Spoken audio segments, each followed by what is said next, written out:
To welcome you to our meet and greet luncheon with Mr. Charlie Jackson, who will be talking to you here in a couple minutes. Again, I wanted to thank everybody for coming out today and spending some time with us. We do have a special day, an event planned. It's really nice to be able to see the growing partnership we have with Matrix Soccer Academy in being the group who's been selected in the United States to house this partnership and to move forward. And I think today you're going to hear a lot of great things and what the future holds here in Wicomico County and here on the Eastern Shore. And again, I just thank you for coming out and being able to spend a few minutes with us. Today's agenda, I'm going to introduce Charlie and Brian Watson, the president of the Matrix USA.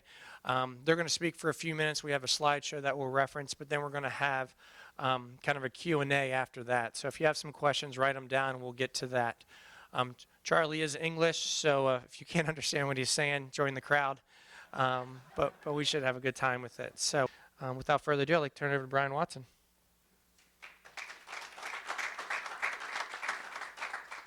To lower this, he's quite a bit taller than me. Thanks, Andy. I appreciate it.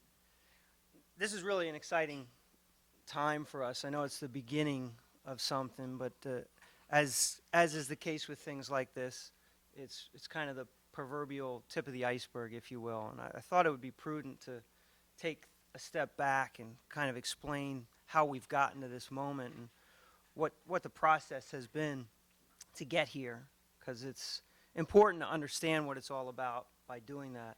I see a number of faces in the room that have been a big part of that process in getting here over the last year or so.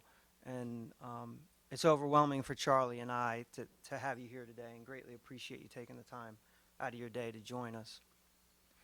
But going back, Charlie and I have known each other now over 5 years. It all started in this digital world with an email.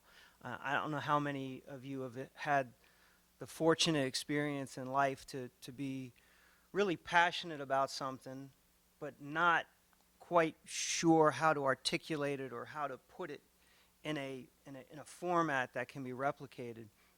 And when I first found Charlie online and a few articles about him, did some more research on Matrix and learned more about his past, it was one of those epiphany moments that he was able to articulate and put in a box something that I had felt as a youth growing up playing this game.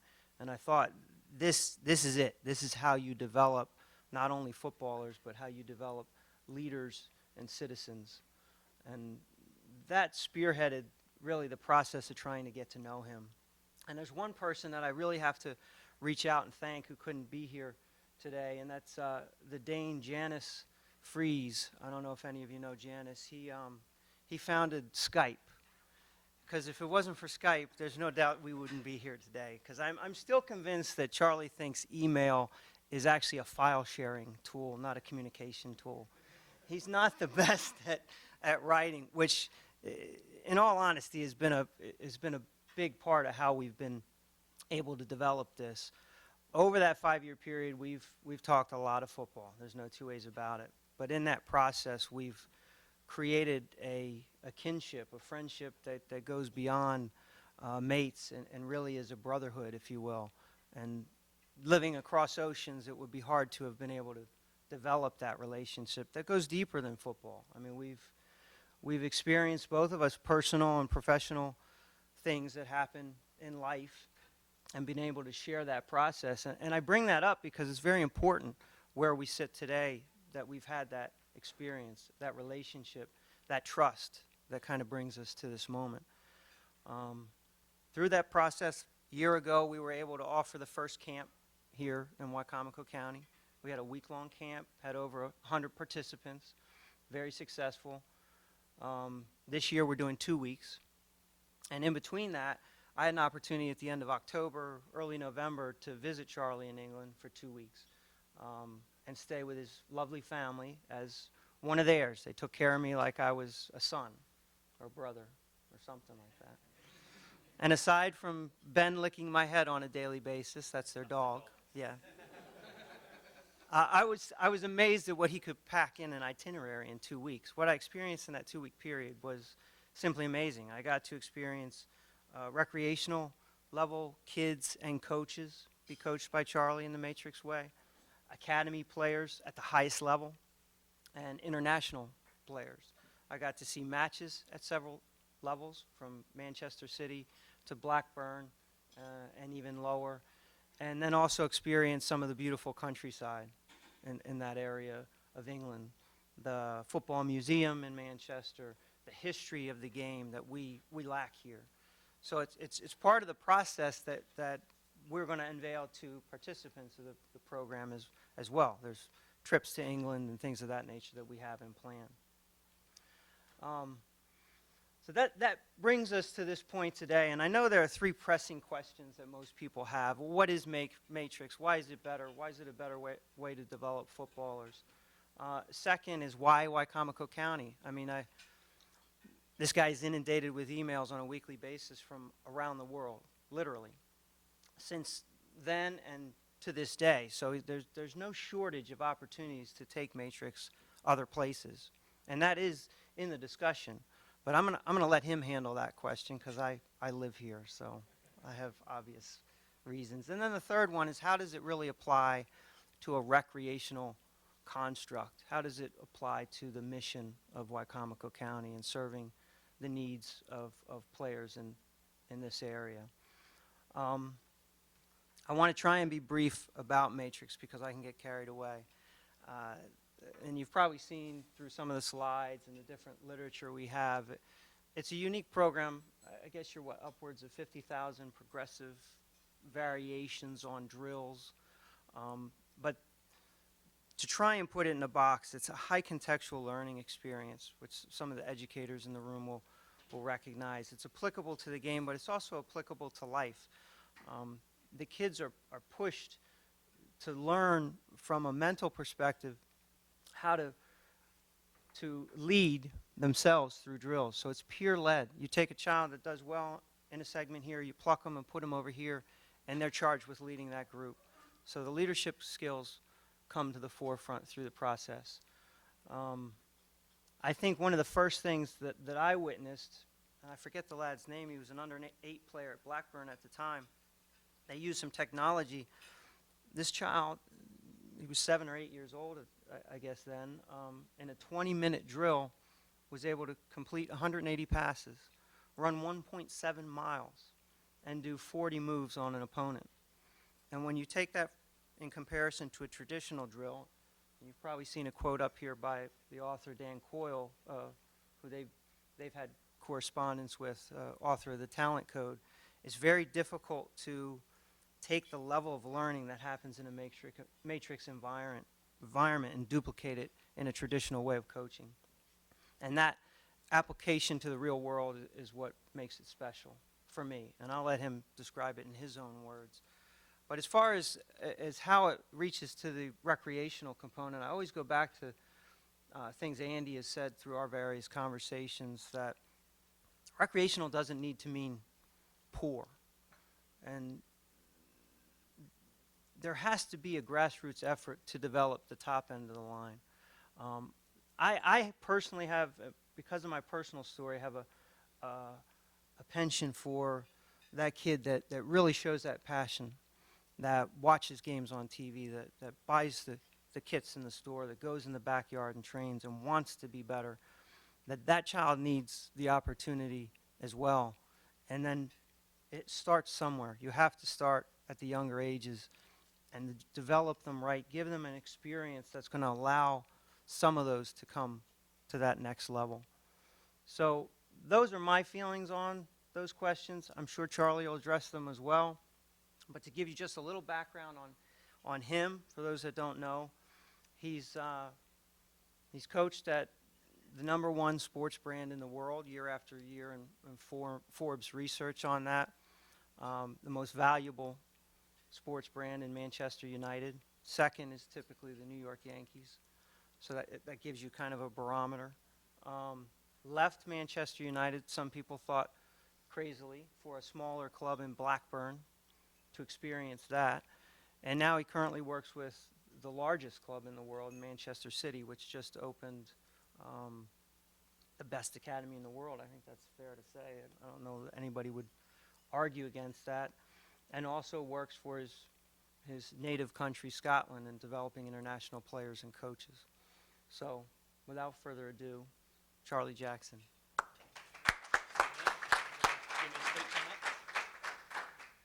First, can I apologise if you can't understand me? I'll get my interpreter back up again to do that. Yeah, just like Brian said, I've been fortunate enough in life to work at the biggest club in the world at the time. The reason I fell in love with America was probably back in 2003. I went on a first team tour. Covered pretty much all of the states. Philadelphia, San Francisco, LA, etc. And what I found with the kids were they were just raw, hungry, underdeveloped. And the accent sold more than anything. And I found that quite bizarre, that we've come 5,000 miles across the pond to visit, and the accent was the biggest thing. The questions I was asked: do you know Prince Charles? Do we know the Queen? I think the latest ones I've asked are, do I know One Direction? And that came in the camp last year for some of the girls. Obviously, I brought my wife and my daughter with me across. They were very, very keen on coming. And Selena's a very big singer, so she's going to be singing in about 5 minutes. No, I'm only joking, Selena. You're not. You're fine. Without them, I don't survive. I have to say that, because they're the biggest part of my life beyond football. To be honest with you, I couldn't do half of what I do. Not because I'm under the thumb, but because without, well, I am as well, to be honest. But that's between us. But I'm here because they're very supportive. They support in everything I do. Some of the crazy things I do, in football and beyond. And I've been lucky in life to experience pretty much everything. I came to the States, like I said, 2003. I fell in love with it. And I came home that year. I said to my wife, it's incredible. It's an incredible country which is hungry for development, hungry for passion. You've already got the kids. The kids are already there. They're in droves. They're in millions in pockets. Without sounding critical of the development system in this country, there was no coaching. It was like going back 20 years back in the UK, seeing coaches that were getting children to do press-ups at 6, sit-ups at 6. We get in trouble for that in England if we were doing that with children. So things like that were just not appropriate for the right things. So we were just putting a little slant on it. I came back in 2004 with Man United again, covered another part of the country. Same thing, desire, hunger, passion, raw talent, unbelievable raw talent. So I've always had the desire to come back to the States. When I first started getting stalked by Brian a few years ago, those emails are going to say, don't worry, you're not getting any emails now on the back of that, by the way, that insult. When I first came back and spoke to Brian, and Brian started asking me questions about Matrix and what Matrix was, I realised, and I didn't have a clue where he lived, to be honest with you. I had no idea, and he situated where he was. I realised straight away after previous visits to Philadelphia, New York, Chicago, Washington, that we were bang central, right in the middle of all those. And to find, we're in 2 hours, 4 hours of some of the biggest cities in this country. Now, my passion isn't working for these clubs. They are great straplines to use. I'm proud of all my clubs I've worked at and my history. My passion lies in developing kids, regardless. And what Brian said, I'd rather work with little Billy, who's 5 years old, who's got a passion, a desire to go. I met young David last year when I came over here, and 7 he was, wasn't he, last year? And I saw in him what we have back in England. And if he was living in England, he would be signed by an academy. Now that sounds a real shame, a real sort of crime, that a boy with as much talent as desire, hunger, English in his thought process as well, very British, how he took the game. He's a Chelsea fan, but well, all that against him. But the whole thing surprised me, and an absolutely lovely boy to boot, a really nice, honest, decent kid. They're the kids we want to develop. As we walked through the camp, and we took a different age group every time last year with 3 of the coaches that was with us. It was right through the club. It was right through the camp. We had the girls. The girls were outstanding. I have to say, the girls were exceptional. And there was pockets of the boys as well, which were really, really, really, really good. And I said to Brian, this is ridiculous that we are based in England. Can we forge something here? Using the map, using the whole course. Now people say, well, are we a club? Yes, we are a club. We're an academy. We're a developmental teaching tool. That's who we are. That's what we stand for. Regardless of, you might be the best player. If you're the best player, then fine, that's brilliant. If you're the worst player, that's even more important. We can develop. That's what we're about. Now, all that history of them clubs, of course they help sell us. And my biggest passion was when I first met Brian, when Brian he shares the same values as me. And I said to Brian, we need you full time. We need you to get you full time. But like any good business model, you need to have money to do that. And we've said all the way along the line, is that if we can pull the kids in here, we're honest people. Honest as the day is long. You don't know me, I'm from England. But we are as honest as the day is long. And the children we've worked with will come back. Not because of the football, because of how we are as people with them. And that's the most important value, I think, is that we are really decent, honest people. As a company, I have a business partner who's based in England as well. Exactly the same as me. He's the business side of things, not the football side of things. But again, an honest, decent guy. And that's what we stand for, that's what we believe in. We also run an educational package back in England through high schools. Well, what do you call it, Brian? Probably community college. Which is a national vocational programme through Matrix. So kids who don't make it in the game, who want to carry on coaching, go straight into this diploma. It's a 2-year course, they come away from it with a nice diploma, then that gives them a value for that. I work at a private school back in England, which we had 150 children in the school. 2 years ago, 2014, we created history, not just for myself, but for the school, by becoming national champions. Now I had 17 children to pick from. 7 farmers, 3 girls, and the rest, I had 3 academy boys, which was lucky, but they're the ones who didn't. They'll say that themselves. It was down to everybody else. I had a mix of absolutely everybody to pick from. My daughter was mascot that day. She thought she was bigger than that, but she thought she was mascot for the day. But we came away beating some of the biggest private schools in England.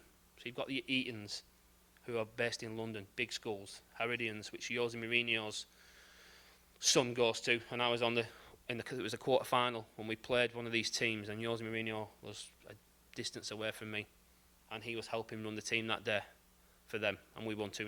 And I came in, he didn't shake me by the hand. I took great satisfaction in that. And we went on to the final, became national champions. 2 weeks later, we then became county champions against every school in the county, which that's even harder because there's 1,300 kids in the schools. So I took great pride in that. So pretty much we're a jack of everything. We're a jack of all trades. And we like to think we're masters of everything. But we're learning. We're still learning as well. We're here to give an education to you guys and to say, look, we're not arrogant. We're not here to say we're better than you. You know, we've spoken numerous times, me and my wife, since we got back last year. We'd move here. And that's a massive thing for us that we've talked about, to actually make things happen in this country, because we've such a belief in what's going on. You, as a nation, you've got far more potential than we have in England. We've reached the pinnacle in England of England never going to win the World Cup. We talk about 1966 when they won the World Cup back in England. That's all we ever talk about. But they don't move forward. And honestly, it is what it is. I mean, I'm Scottish by blood. You know, I was born there. I took great pride. You know, we have some of the best kids in Scotland, and we're a small, very, very small country competing against England, Ireland, Wales, Northern Ireland for the same kids. And I feel this year we've got probably some of the best under-13s, under-14s that are going to be full internationals in a few years' time. So why can't we achieve that here? Why can't we produce some of the best American kids who in the next 20 years are going to represent this county and the country coming through the grassroots. Because there's players here. There are players here. I spotted David last year, and he stood out. He would stand out anywhere, to be honest with you. It wouldn't just be here. I mean, that's an easy one for me to say that. But we had girls. There was so much passion in that camp last year. And we have that same passion. We bounce off the kids. If the kids are enthusiastic, we do this. I'm a big kid. You know, I can stand up here all day and tell you story after story. But I'm a big kid. And I think that's the thing, that we have the value. And the kids know that. The kids see through that as well.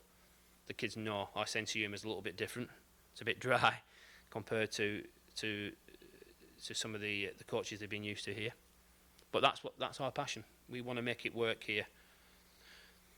We talked about last year, me and Brian, about potentially holding a tournament here, and what would be the pull. You know, I'm confident that we could pull in some of the biggest clubs in America to come here, just on the sell of the brand of who we are and what we are. And certainly from a Manchester City point of view, I mean, Brian touched on it. I've been there for 5 years now. Is it the biggest club I've worked for? No, I'll be honest. Man United was the best, and I'm going to struggle to say this is better. City are a brand new club. It's new money. It's what they call new money. They're owned by Sheikh Mansour.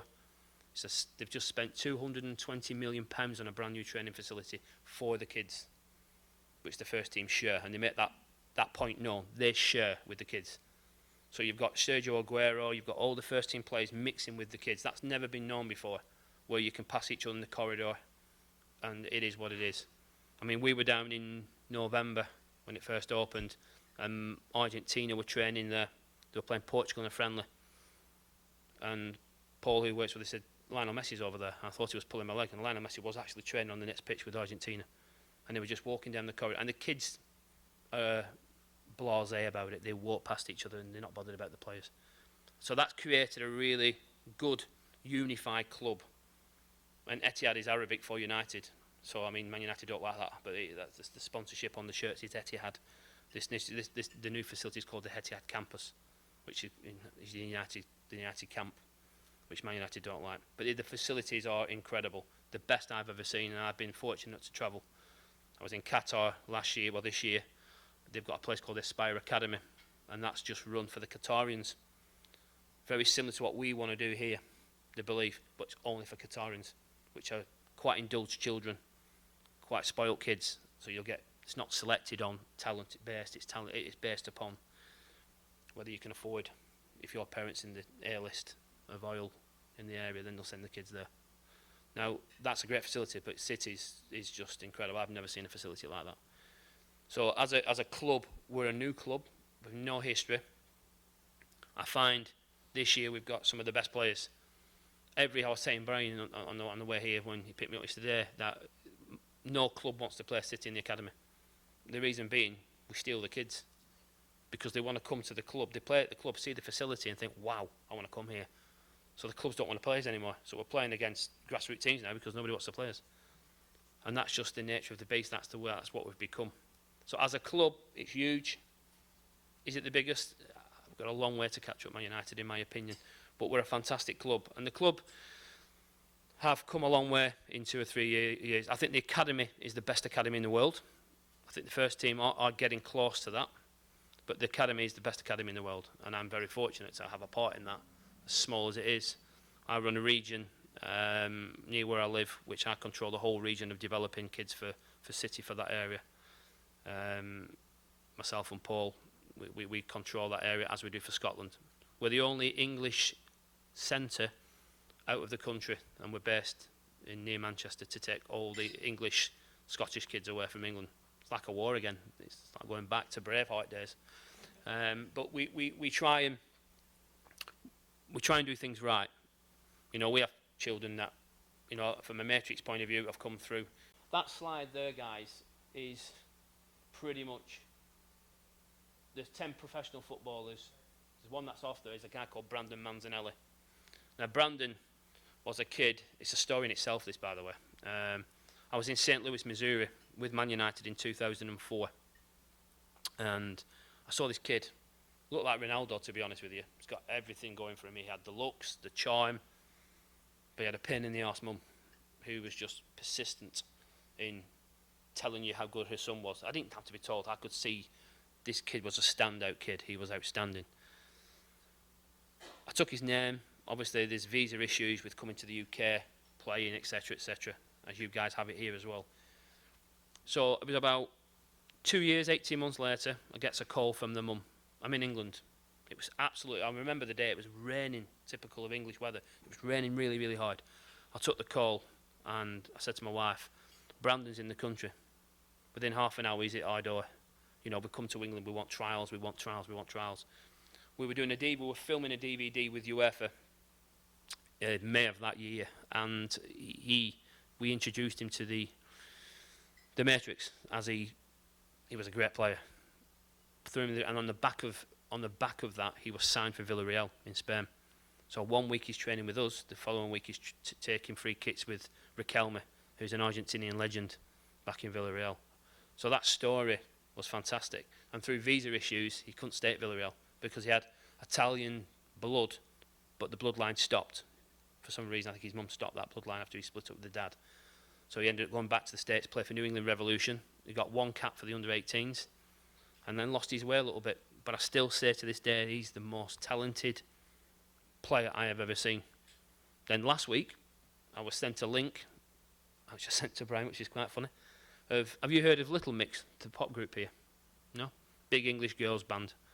I was sent a link from Brandon. He's in the new video, which was filmed in Hollywood, of the Little Mix video. So he's become an actor / whatever he is. But so I take a little bit of pride in now he's a pop star as well. He's now a rock star. But the story of Brandon was fantastic, and that's the thing that drives me here. Is that was one kid who we selected. There's more. And I have the same passion. If we get a player who plays for the US, who doesn't, each of those players, those guys, boy at Man United, 3 boys signed for Blackburn recently.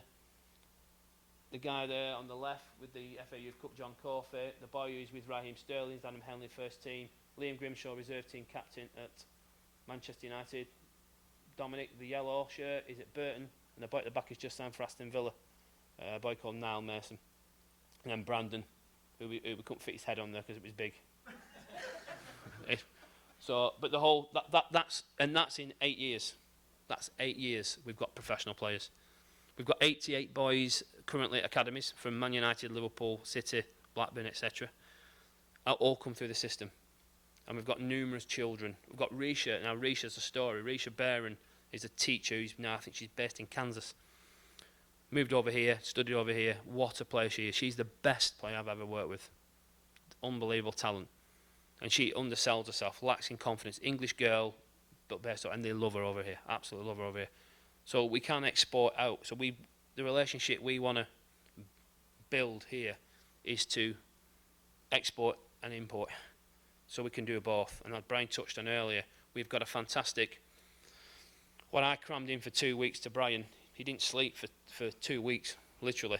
You know, he was up at the crack of dawn, up at back at midnight, 4 or 5 hours sleep, off we go again.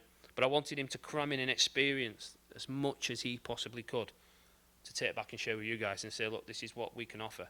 We could offer the same touristy sort of feel for you guys to come over there and see that and touch what, because the culture in England is different. The weather isn't as good as, I don't know why you guys would want to move over there, to be honest with you, but the culture is possibly what it is, because the weather is certainly from the weather. We left yesterday, didn't we, and it was horrible, rainy, cold, and we get here into 80-degree heat. It's fantastic. So we know grass is green, and we've heard that saying so many times before, and I think for us, it's a privilege to be here. You know, it's a privilege, because I know this next 2 weeks with the camp that I'm going to spot another David. I'm going to see another shining light, another diamond that's going to come out. But we can't do anything with that diamond because of visa issues and things. But there is ways around it. We do have a partner club with Man City, which opens, I think, in November this year, that I've spoke to my colleagues about, that New York City are our partner club. Now, there's a possible option of sending children to there.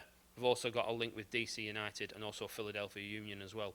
So there is ways and means we can send the players that come through our system here into clubs And you want to be proud of that. You want to feel there's nothing prouder than a coach or a teacher or a parent to say, my son is at a club because of this, because of that. Now, I'm not going to stand here and criticise every other coach that's around this area. But there isn't anything going through from here to Washington and beyond that. There isn't. Because the US, there's no US internationals coming through. We need to find out why that is. Now, we're not going to stand here and select the coaching off nationally as well, because I don't know enough about that and I wouldn't do that. But there's obviously a problem. Now, we could bridge that problem. We're not the solution. We're a small piece. You're the bigger piece. We're just that. And it's down to you guys then to sort of say, well, how can we make that happen? How can we do that? The thing that you guys have here, and I've said this to Brian, the passion from the parents for the football, the soccer is incredible. And that's more than we have in England. You still have the same, we call it mums, dads and lads syndrome back in England. Still the same pain in the arse parents who I can box into categories, which I do quite regularly. Brian's he thinks that's quite funny how I do that. But you get the same parent who comes at you and says, my son's this, my son's this, my son's that, my daughter's this, my daughter's that. That's one box. And then you get some, how is he doing? And they know how good he is. That's another box. And then you get the ones who are just quite, like David, who's doesn't know how good he is. And they're the ones who you think, they're the ones you want. Because they're the ones who, there's no baggage, there's no history, there's no pain in the arse mum ringing you every 2 minutes and saying, how good is he? Is he going to play for Man United? No. Brazil? Is he Brazilian? No. Well, he's not going to play for Brazil. I've had that before, believe it or not. Is he going to play for Brazil? Has he got Brazilian blood? No. Well, how can he play for Brazil? Wow. But so every question that you can think, I've been asked and I've answered in as professional mannerism as I can without sounding. I mean, I can. My wife I'll come home late most nights, and she's like a soccer widow. She never sees anything, which is probably a good thing, isn't it? But so I'll come home in stupid hours and the phone will ring and I've got her mum on the phone and I just hold it like this. And it's just the same old stuff. Hey, how did you do tonight? Really, really well. How's he going to play tomorrow? I've got a crystal ball, I don't know. What's he done tonight that he could do tomorrow and the next day differently? And last week he didn't do that. And I don't know. I really don't know. I've not had my dinner yet. Can I have my dinner and then ring you back? So there's a little bit of that. And I think we're going to get that, and that's an epidemic worldwide, by the way. It's not just here. Every parent wants the best for the kid, and I admire that in a way. But it can be a pain in the arse when you don't want that. So I think everybody can witness that, and everybody's probably heard that before. In every other sport, it's probably the same in basketball, etc. So the reason we're here is if you just look at that map says it all. We are central to everything, and the passion it's here. It's here. You've got you get the weather, you get everything else, and we're not going to lie and say, is it going to make business for us? Of course it is. We're a company. That's who we are. We're not here to do it for free, but we're here to be honest in how we approach and how we do things.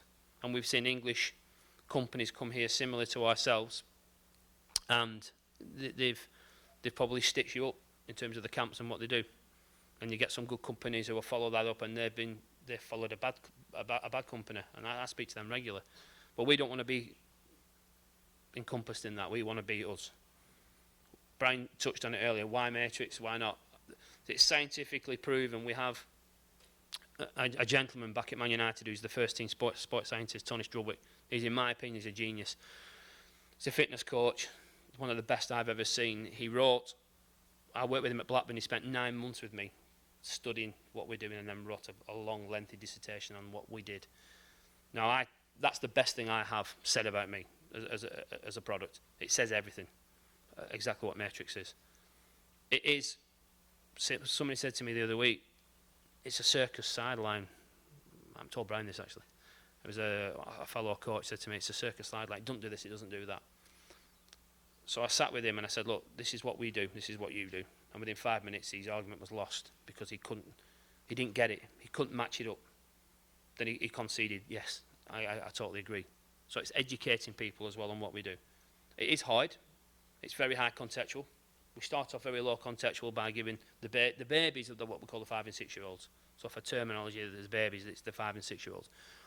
They are like sponges. We bring them in and they can do anything, honestly.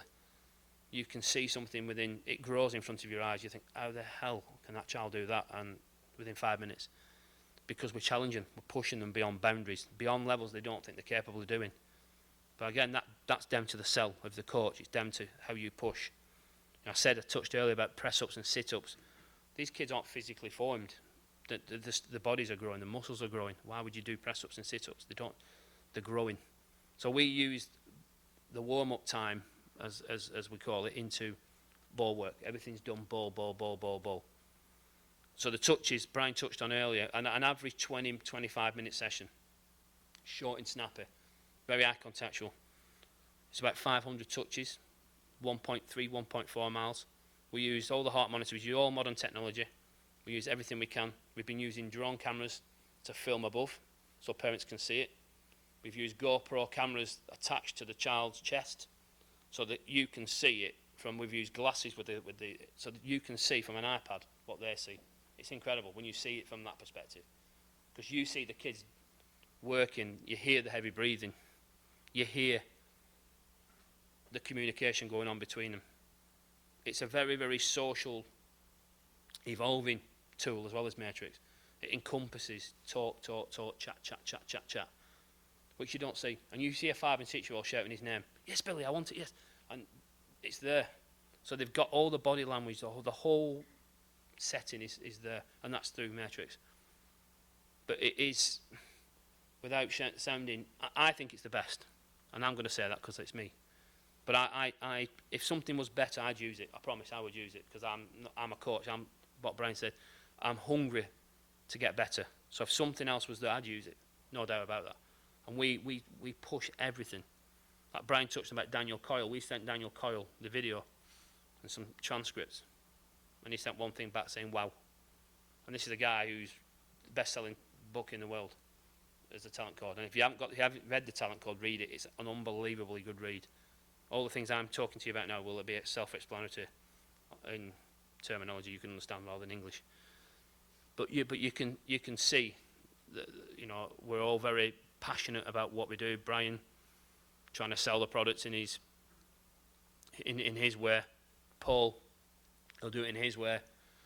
You know, we've got about 6 coaches, that's it, who we trust impeccably. And I mean trust. I mean these are guys who've been in the Matrix themselves as kids and have grown through the process and have developed as teachers, as young coaches themselves. We run what we call foundation coaching courses, which are very easy 1, 2, 3 ABC courses that we can pass to grassroots coaches. They get the basis of what Matrix is, they get an understanding so they can grow with the product, they know what the product is. If they've got a knowledge, the kids get a knowledge. The challenge is the kids become brighter than you, because they're going, we're on a program called the Legends Program, which is going to be launched later this year, which we're actually going to encompass it through Spanish and different languages, but the basis of it is each child gets a legend player. So Maradona, they'll go and research Maradona. They are Maradona. They've got to be that person, so they research it. I then set 6 drills that are based upon Maradona. The kids learn them 6 drills, they become coaches themselves. So to get a badge, to get a bronze badge, they've got to put those 6 drills on. And it goes up to gold, silver and gold, etc. And they come away better. So by the age of, we've got a young boy now at the school I work at who's 12, 13. He's a better coach than some of our guys already, honestly. He's incredible. And we have him going out to the grassroots clubs in the area, just coaching. And the feedback is unbelievable.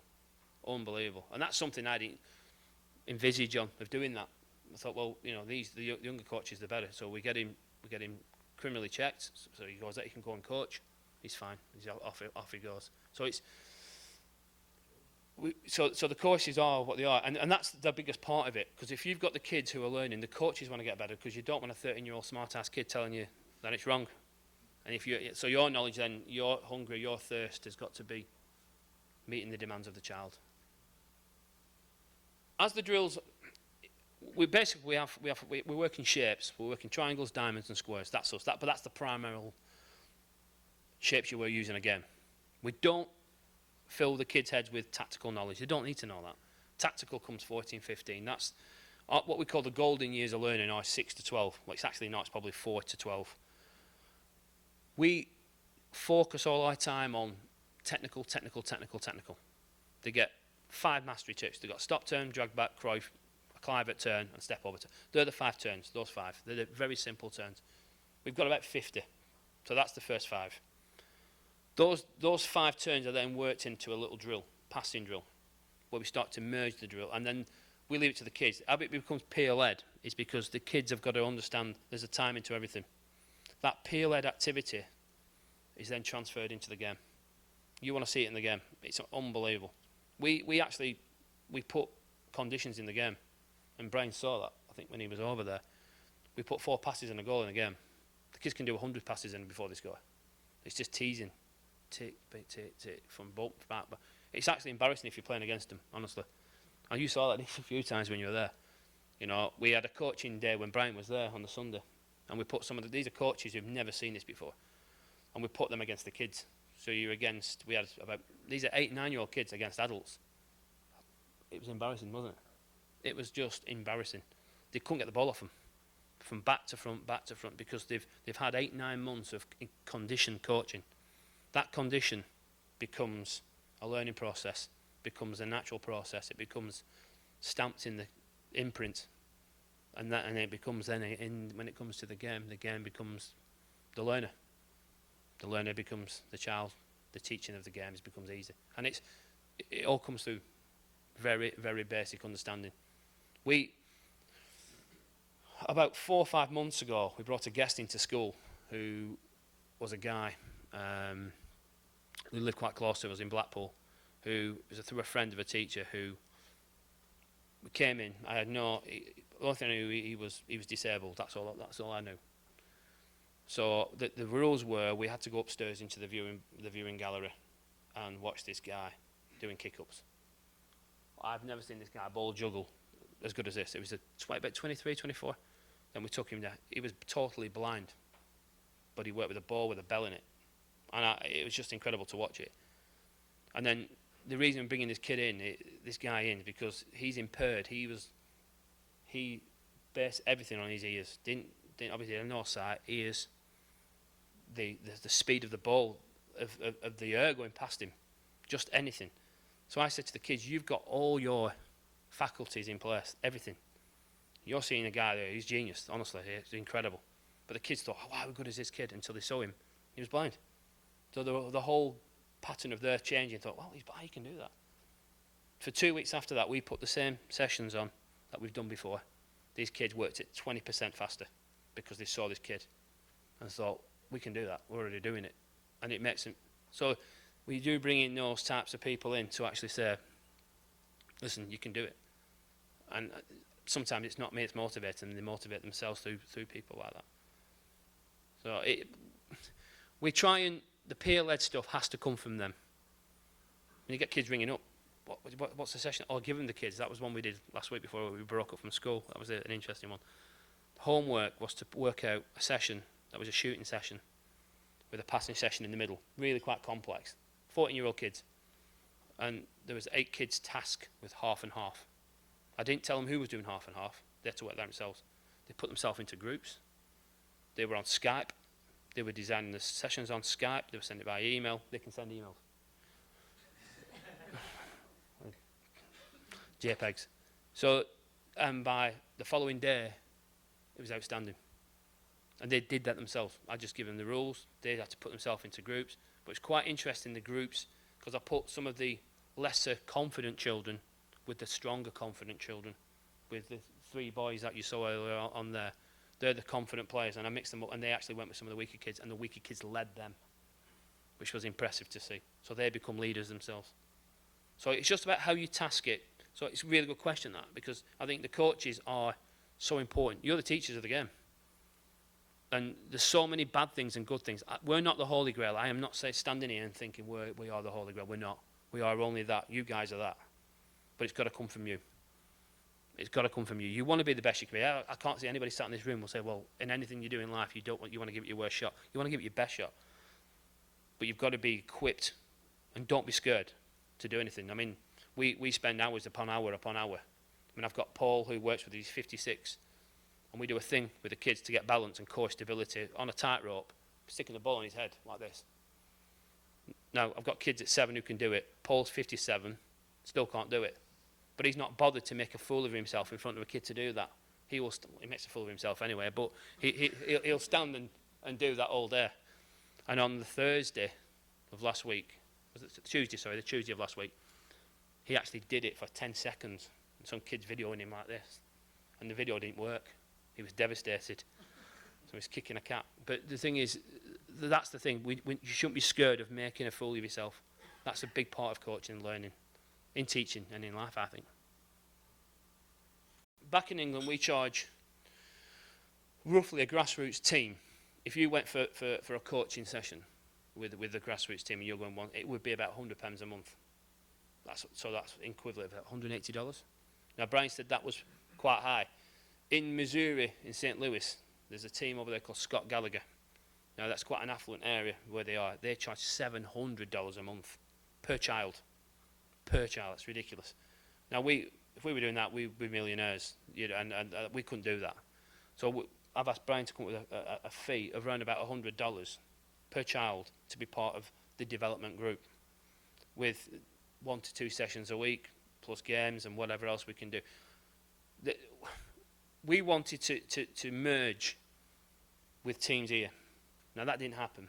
That didn't happen. For whatever reason, it didn't happen last year. We then said, well, let's go through a developmental program. I want that anyway. I want the kids from this to feel what Matrix is. They're not going to play competitive at that level. And half of the time, I don't agree with playing competitive at 13, to be honest, because they pick up so many bad habits. But if they can learn the game, and the price is reasonable, you know, $100, I mean, I don't know, I mean, what does Selena pay a ballet a month, is it, Yvonne, back in England? And then gymnastics?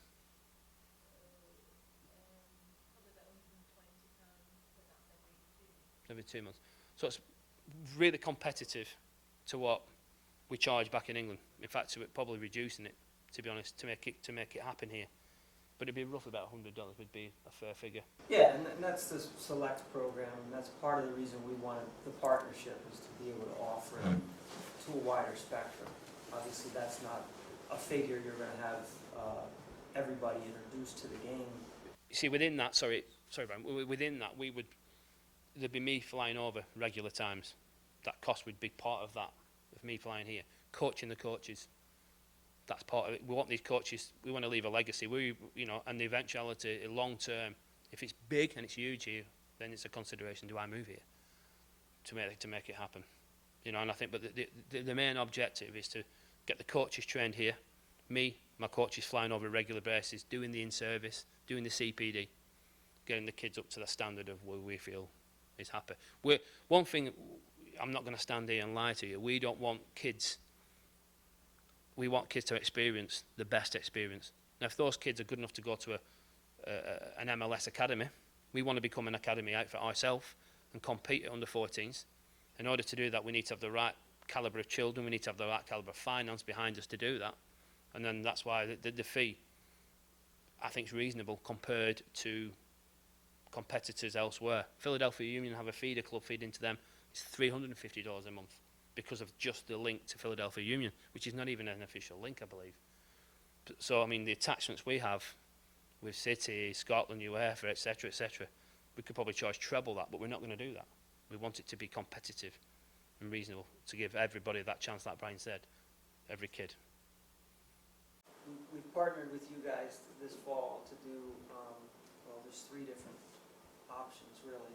For the beginner, there's a 1-day-a-week training program at $56, or I think that gets you the 1-day Monday training as well as Saturday games. So we'll do smaller sided games, depending on the age. If they're under 6, that's just the Saturday morning program. And then there's a second tier to that allows you to train twice a week. That's $115 for the fall program. And then the Select program is 3 days a week, plus Saturdays, plus occasional Sundays and tournaments, which are additional. So we've really scaled it in a way that it accommodates almost every conceivable. We do exactly the same back in England. We have the coaches, we do a Saturday morning program, which are for the infants, for the babies. They'll come in, they'll pay a nominal fee. I think we charge £3, which is what, $6 for $5. Well, one of our coaches working for that, and now and then we do a next level up, which is, and then I take the premium package. So the premium package, the kids pay a little bit more money, small, very small condensed group sizes, but these kids now are academy kids, academy-based kids, but there's probably 3 at the group who aren't. So, and I think I'm talking from September, October time, of running a Spanish intake class in that, where we get a Spanish tutor who will learn matrix, coaching, and be taught Spanish with a tutor there. I'll learn Spanish as well. I can't even speak English of it, but we can have a Spanish tutor. But we're also thinking about, we've teamed up with a company back in England who will supply us with the tutors, Italian, German, Spanish, etc. So we're going to roll this out possibly on the success of maybe this next year, get this up and going first, and then see if everything plateaus and see where we can rerun with it. It's like anything, we can only draw in what the parents want it to happen. I mean, I think, doing the research I have done in the States, every child we spoke to last year and consequently before that, the kids are playing a different sport every night. Now, I'd rather be good at one thing than not very good at everything else. I understand the participation is important, and I get that. But if happens, my daughter Slyn, if she was going to ballet, she goes to ballet and gymnastics because she likes going to those 2 sports. She said to me, "Daddy, can I go to gymnastics, basketball, softball?" No, because it's knowing. I don't see anything that she's going to get out of that other than she wants to be good at one thing and be successful and be confident, rather than one night doing gymnastics being really good and then the next night doing basketball and she's not very good, and the coach slam dunking her every 2 minutes and saying, "You're not very good," because her confidence is ripped out of her. So I think the audience, I agree with you, I think it's very similar here, that you've got a different child. We'd have to make that achievable for the child. And we can sell all this all day and say, well, you know, we're this, we're that, we're going to be this. But it's about dragging in those children and saying, look, I mean, going back to the obesity thing, the child, that 25 minutes, what I didn't throw in there, 450 calories burnt in 25 minutes doing football. And that's just unbelievable. So if you're looking at it from that perspective, then maybe we sell this differently to the children who aren't your football kids and say, look, this is what you're going to get out of it. Sell it to the parents. Educate goes back to that key word, educating the parents. And it's not because the parents are ignorant, they just don't know. And it's about sitting down with the parents and saying, look, if you did this and you did this, your child wants to be as good as this. And we've said this, me and Brian, we're not going to say no to a child who's not particularly good at football but wants to gain something. He might be, in 10 years' time, a really good coach of matrix. Might not be a footballer, but might be a really good coach. And I think that's our sales pitch to that different. And that's why I say, going back to what I said, putting boxes into different things. That sales patter has to be a different patter to the parents, because you've got to be based that. I mean, I'm in Silmy back at the school, where we get every child at the school on the elite program, not necessarily elite, but elite kids. I've got a kid who's on there who's at least 6 stone overweight. He must be 6 stone overweight when we took him. He's lost 3 stone in 3 or 4 months, just because and he was embarrassed and a lot of the kids don't laugh at him because he's doing his best. So he's training with academy boys, and the kids will slow it down for his pace. And he knows that, and his mind's eye, he wants to work faster for them because he feels they're helping him. So it's about creating that environment and creating that non-bullying environment, because you're going to get it here as we get it back in the UK. Really, at this point, the partnership that we do have that's existing this fall is a perfect scenario. It's allowed us to reach deeper into those younger kids, the kids that haven't had an opportunity at the other entities that exist in town in the sport, and it merges the two processes together. Access to facilities, I think a big piece to the puzzle in the end is what Charlie touched on, the opportunity to bring tournaments to the area. I mean, we all recognize the impact, the economic impact that can come from dollars from outside of the area. And we had this discussion on the way from the airport last night about actually bringing a city academy team here next year to draw other teams throughout the region. And that map says it all. I mean, there's FC Delco is a huge club in Philadelphia, Philadelphia Union, you've got Baltimore Bays, DC United, the Bethesda Club. We're confident, even though that's a very competitive environment, the soccer tournament market, James knows this as well as anybody, that draw is extremely enticing. And when you add the Eastern Shore and the beach and all that to the equation, we feel that can have a big impact on funding the process as it goes along, so that those younger kids that maybe not as affluent, the ethnic diversity that exists in our community that we're really not touching right now is a big part of what we want to do. And the relationship that we've created with Andy and the county at this point, we feel long-term will provide that.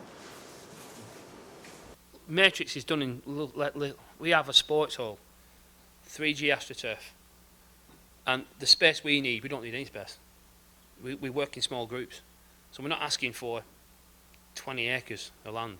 You're asking for a very small condensed area, and what Brian said, going back to your question there, the thing we need is support, just to say, because there was we would have loved to merge last year with Salisbury and what was the other team, Fruitland. You know, we forced their merge. We forced that because they knew we wanted to merge, not because we wanted to steal children. And that's the conversation I'm going to be speaking to over the next couple of weeks with the president of the club. We want this to be a partnership to get players who are going to represent. Brian just touched on Delcor, big clubs. We're not on there. Why not? Why not we on from Salisbury? Why there's nobody on the map from Salisbury? It's never been done before.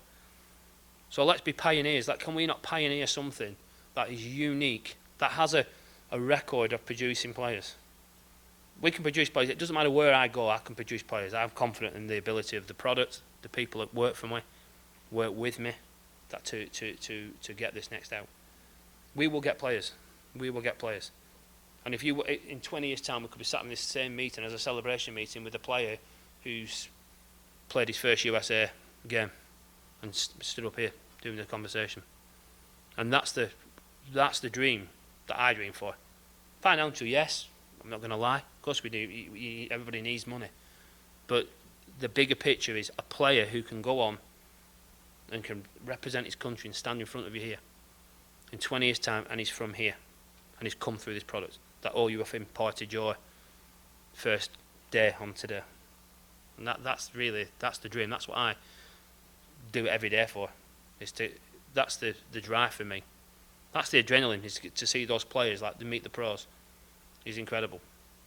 You know, when Brandon first placed for the US as an under-18 against Mexico, his mum was a pain in the arse, but she emailed me 3 lines, Brian. Well, I wasn't just the other one, saying how successful he was in the game and how proud she was, and how she thanked me for doing that. And we played that part in his life. The rest has come from him. So it's a proud moment, that, and I think that you all can turn around and say, well, why can't soccer be big in this area? MLS back in England, by the way, I was saying this to Brian, it's now very, very heavily represented by Sky Sports. They're putting a lot of money into it now. So the MLS is going to be big. It's going to be big. It's becoming bigger and bigger, and the people are staying up late now to watch games, which I've never known before. My friends are you watching the game? There's nothing on. The Philadelphia Union are playing DC. So you watch, you think, yeah, it's not bad. It's actually not bad. Big crowds, 30,000, 27,000. It's good. You know, you are attracting players at the end of the career, the Gerrards, the Villas, and people like that. But you are going to attract a player who's going to be its prime, I think. I mean, Jermaine Defoe came last year, did he? Went to Canada, didn't he? Toronto. Yeah, he came, didn't like it. He didn't like it because he didn't settle in. Now, maybe it was the party and he wanted to carry on. He's back in Sunderland. So it's not going to be for everybody. It's not going to be for everybody. But I think that you want homegrown talent. People on your shores here, I think, are being sold short, personally. And I think we can develop as a group of people, you know, from the PE department, you play your role. And it is a joint ownership. It is a joint ownership. We won't stand here and take the credit. If a player comes through you, you'll be up here with us and saying, look, this kid's he's one of you. We don't. It's one thing I am not. I'm not going to push that away. We never have done that, have we? And that's something. It's shared in the short emails I've sent you. I think this is not an exaggeration. It's like saying the Salisbury School in basketball. And when he says county, that's more akin to state here. So it's like the Salisbury School beating Dunbar in a state championship in basketball, and then going on to beat St. Anthony's in New Jersey for a national championship. That's not an exaggeration. I mean, when you look at the numbers and the draw, or the lack of draw he has at Moreland. So for those who know the basketball environment, at least, that's the best analogy I think I can make. I mean, the school has 150 kids. Now, these kids aren't the military kids. So these are British military children who the government pay 90% of their fee to send them to the school because they're military. We do have Chinese children. We've got the first American pair starting in September. They're both in the army, parents. We have Taiwanese children. We have Jamaican children. I've got to put together a team. Now, we've never had the numbers to put together a team. We've never had that. We've never been lucky to have that. So, well, EA was going. We had about 2-3 months ago. We got an inquiry from the Liberian president's grandson. Now, she's a Nobel Peace Prize winner. She's one of the 9. She's Forbes' 9th richest woman in the world. Sending a child to Moreland. I'm thinking, why would you send your child to? We're in the middle of nowhere, but that's because of the pull of the football. I was brought by. The previous head brought me in when the school had 37 kids in 2002. We had no kids. I was at Man United at the time. We used it as a sell. Can we bring kids in? By 2005, 2006, we trebled our numbers. The head left. The new head came in, and we've just thrived football-wise. We've no facilities. The school is starved of an injection of cash. It's spent in other areas before because we managed without. So we've got a nice indoor facility, no grass. So every home game was an away game because we had to play our games away with no grass. The grass we do have is long. But we did, that year was probably the biggest achievement I think I've ever done in my life. To actually take a group of, I won't be misfits, if you will, that should not be playing together to a team. And I'll take that much out of that. They did it themselves.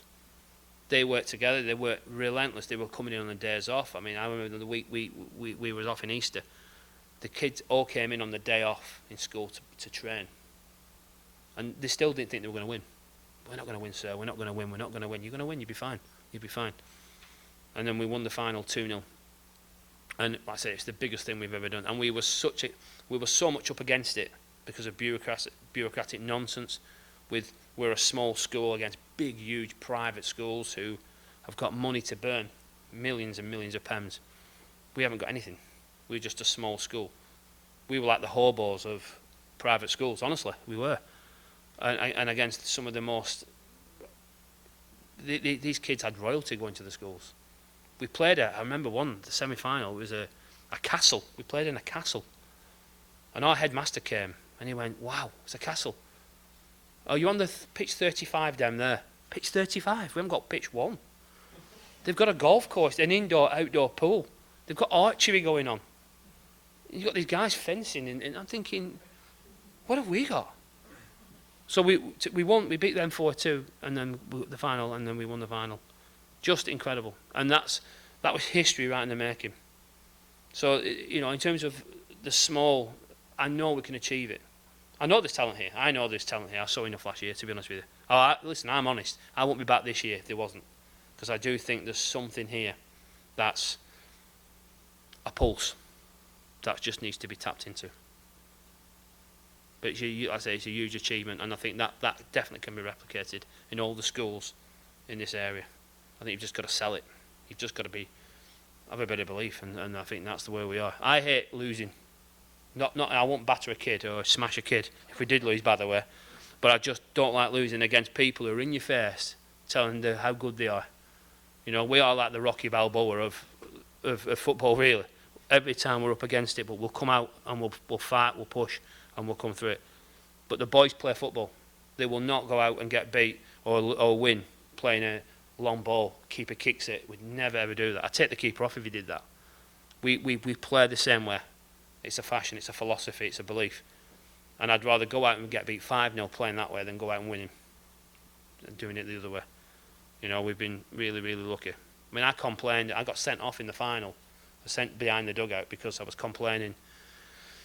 Our boy had his shirt being pulled. He ripped his shirt. He was being pulled. He was being all over. And so they sent me off because I complained. I came back on, and the linesman and the referee was just so biased to what we were doing. I went at the end. We won, got the presentation, and everything, and I went and knocked on the door, and I shook the hand by the referee. I said, "I just want to make sure that you were so biased today, and you cheated us, but we still won." And I made that clear that win, lose or draw, I would have knocked on his door and told him that because he needed. It was so bad for the kids, not for me. I'm an adult, I can take it, but for the kids to go through that was really bad in the final. You know, and we put the complaint in, but it falls on deaf ears. But that's what we stand for, and it means more to me than going out and smashing teams. No, thank you guys for coming today. Thank you.